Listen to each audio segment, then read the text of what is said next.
VI Blind Resources logo, a white silhouette of a person with a cane and guide dog. Next to them and going down the black canvas are white words that read VI Blind Resources, and under the word blind are a pair of eyes. Stories that made me cry. Alright, hi everyone, Chelsea here. Today I am sitting on my bed. I am wearing an orange sweatshirt. The wall behind me is blue on the top and then white on the bottom, and then there's a window above that. I have my burgundy hair down and I'm wearing my pink glasses with the flowers on the arms. So today I'm going to talk about some of my favorite books, TV shows, and movies that made me cry or get teary-eyed. So number 1 is Magnus Chase and the Gods of Asgard, The Ship of the Dead. After I read this book, for some reason, I really wanted to cry. I don't know if it's because it was just the ending of my favorite series or what, but I was just really emotional. And there's a book review of that, and I'll link it down below. And then, the next one is the House of Night series, and I believe it's Betrayed, which is the second book. And spoilers, by the way, is when Stevie Ray Johnson died.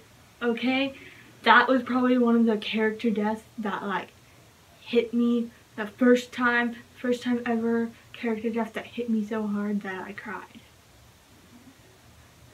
Next is Heath Luck when he died, and this is still the House of Night series.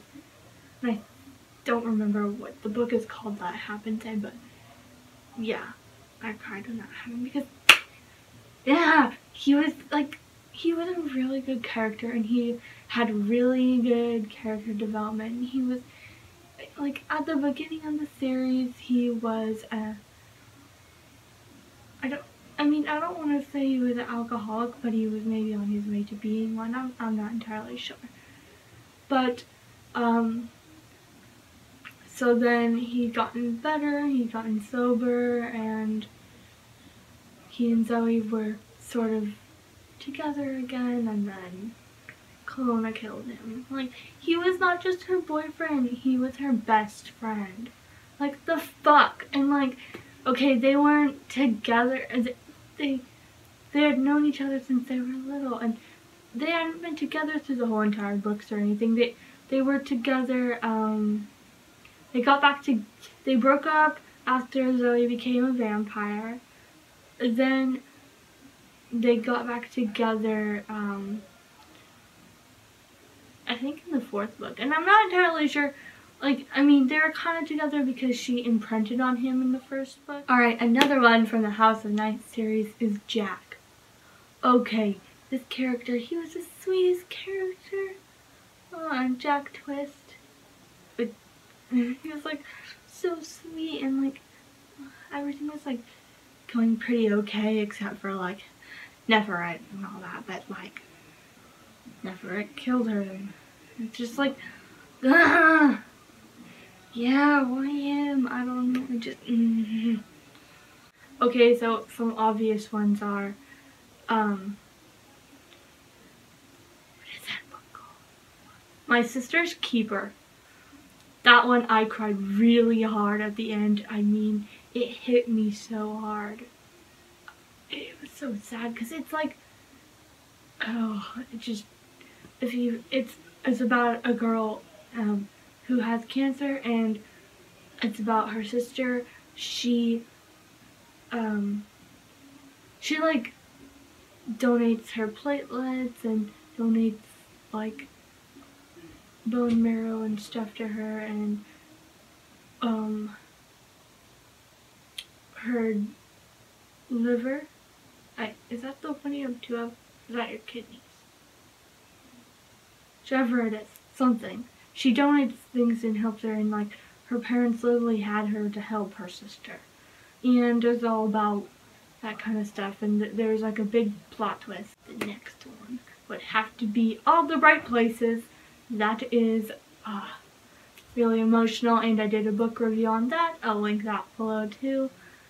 This was very emotional for obvious reasons. It's about suicide, so it was very, very sad, and it was an amazing book. When Sirius Black died, okay, who didn't cry at that? Like, I mean, I did. I got teary-eyed. That was sad. And then, okay, so if you didn't see my most recent vlog, vlog 19, my thoughts on The Fosters season 5 finale. I think that's what I called it. Anyway, so like, me and my mom, when we were watching it, we both got teary-eyed at the weirdest parts. It was just like, I don't know, like, when Lena was giving the graduation speech, we were both like, oh, and then obviously, and I'm spoiling it a lot more than I did in the actual vlog. Sorry, so I'll make sure to write that this has spoilers. And then, obviously when, oh my god, I can't remember her name. You know, Brandon's girlfriend. I can't remember her name right now. When she passed away. Alright. Okay. I cried when, so when Prim died. Okay, I cried. And when Finnick died from the Hunger Games. Those two, they got me. I was like, not Prim, not Finnick. Oh my god, Finnick and Prim, my two favorites. It's like just so ironic that Prim died. And Rue, I also cried at Rue too. Then The Fault in Our Stars, when Augustus died.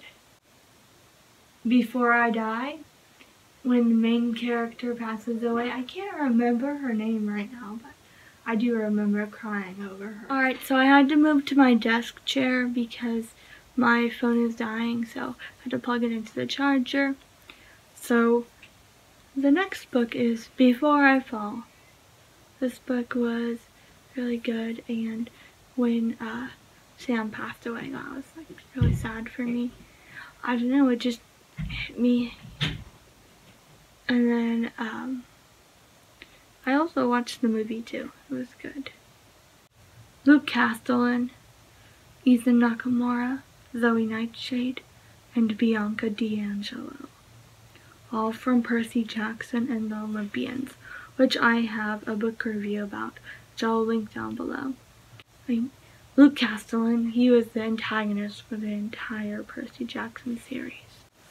While him and Kronos and all Kronos's Titan army, I mean, he was trying to do the right thing, going about it the wrong way. His heart was in the right place, but it doesn't make up for all the things he did. Starting a war is not a good way to solve the problem of your parents not paying attention to you.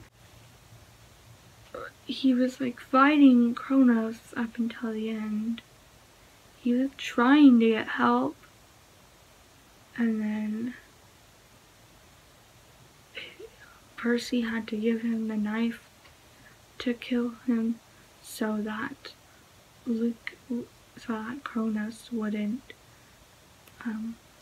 you know, destroy the gods. Zoe Nightshade. She was killed. She was killed by her father, and the fact that when she was dying, she was looking at the stars, and Artemis put her up in the stars as a new constellation. It's just so beautiful. And Ethan Nakamura, Percy was trying to help him and get him on his side, but he stayed with Luke, and then when he passed away, he was listening to Grover play the reed pipes, and then he fell in a hole in the floor.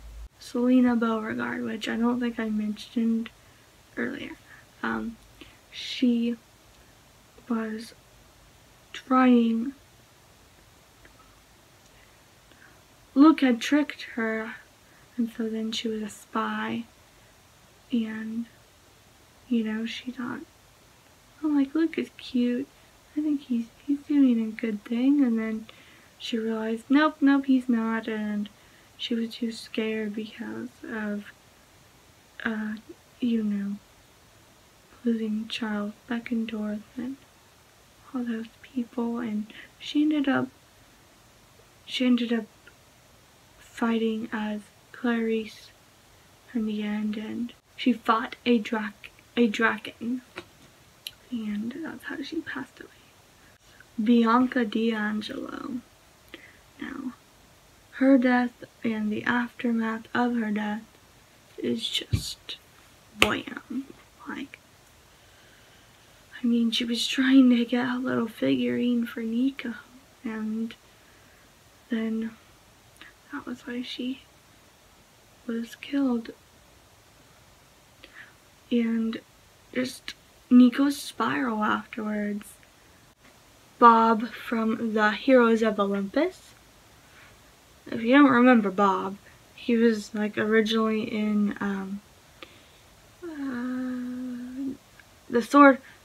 he was originally in the Sword of Hades, which is in the Demigod Files. And so he was helping Percy and Annabeth fight through Tartarus, and him and, oh my god, I can't remember the giant's name, but they sacrificed themselves for Percy and Annabeth so they can go close the doors. And like, thought just, so then at the end of the book, Percy tells the stars hello for Bob. Bob tells Percy, tell the stars hello for me. And like, that line gets me. During the trials of Apollo, when Apollo thinks about Hyacinths?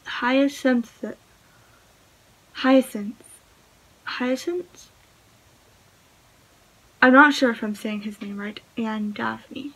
Like, just those get to me. I mean, those are his true loves, and it beats him up so badly just to think of how it happened to either of them. I mean, he puts all his emotion into that song to get him and Meg out of the cave and get the ants. Before that, he has that dream about Hyacinth. And like, he wakes up and he's like looking at a pot of hyacinths. And Nico and Will are like standing there looking at him, and they're worried about him. Then the memory of Meg's dad and the fact that when she figures out that her stepfather had killed him. The Death Cure, which is the final book in the Maze Runner trilogy, when Teresa was killed, that made me cry because I was like, no, not her. I mean, she was his best friend, and I mean, they had their issues, but fuck. When Newt had Thomas kill him, that was probably one of the heartbreaking moments besides Teresa's death. Alright, these movies are all movies that are books too, but I haven't read the books. The Lucky One, the last song, which I've actually read, and what's that? I can't think of all the, but they're all Nicholas Sparks books. Oh, The Notebook, obvious one, but there's another one, but I can't think of it. I just can't get into like the romance books. I mean, they're good movies, just books. I have to have something else going on in there. The romance can be like a side plot. There are thousands upon thousands of books and movies and TV shows I can go on and talk about, but I think I'm gonna call it good. I'll catch you next time. Good night.